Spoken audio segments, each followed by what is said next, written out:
Okay, this is the second part of a two-part video which comes with this post on jamcast.co.uk. If you can't find the first half of the video, head over to the post, it's there, or just look back in my video stream. We're on the subject of songwriting and we're writing a song, and in the last video we had got as far as having created our hook, decided we needed to move towards B major. Okay, anyway, to get to my B major chord, I need to play around with other chords in the key of E major.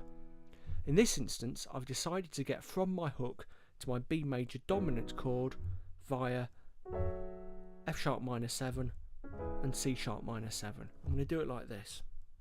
This is the hook.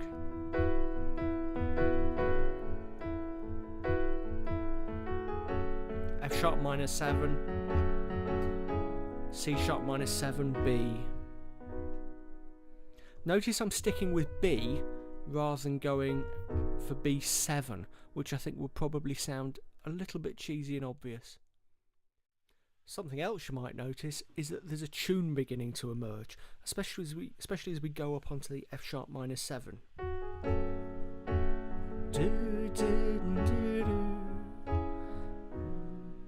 Okay, there's no real planning in that, it's just growing naturally under my fingers. Like I said, that's not always the way I or any other songwriter develops melody, but it's one way. Okay, so now I've got 8 bars of chords in 2/2, ending on a dominant B major, a hanging sound that feels like it needs to go somewhere. What next? Well, I'm going to go right back to the hook, but this time I'm going to introduce some development. Development is a really important concept in Western music, and it goes back hundreds of years. It's as important in contemporary songs as it was in the symphonies and sonatas of Mozart and Beethoven. In this instance, I'm going to add another kind of mirroring 8 bars that are a development of the theme in the first 8 bars. Only this time, I'm not going to use that C sharp minor 7 chord. I'm going to do this.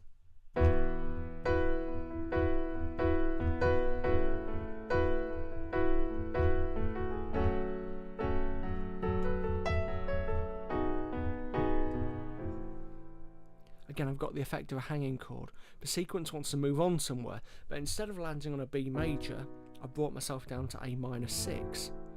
The usual A chord in the key of E major, of course, is A major, but it's okay to slip onto that minor, and it produces quite a distinctive effect. You'll also see a little bit more tune has crept in there. Okay, so now I've got 16 bars, and I'm going to keep developing the song. I won't go into full boring detail about how I get the rest of the chords, but I'm just going through the same process of development that I did in the first 16 bars, thinking of the chords I can use in the key, thinking about interesting sounds, and developing towards the dominant and back towards the tonic. Okay, so my 32 bars, I'll play them all through. They sound a bit like this. I'm just going to move the mic backwards a second so you're not picking up too much keyboard noise as I do this. There we go.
Okay, so 32 bars, the last one of which was that B. Sorry, not the B, let's get my microphone adjusted here again. Not the B, the A minor 6.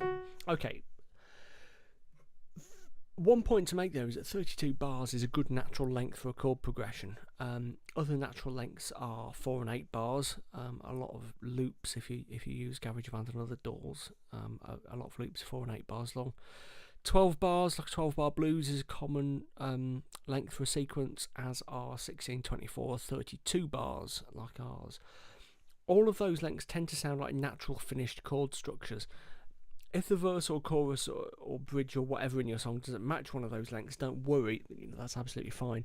It's just that you'll have to find your you'll more often than not find your progressions falling naturally into the 4, 8, 12, 16, 24, 32 mold, because that's how natural sounding progressions tend to wind up.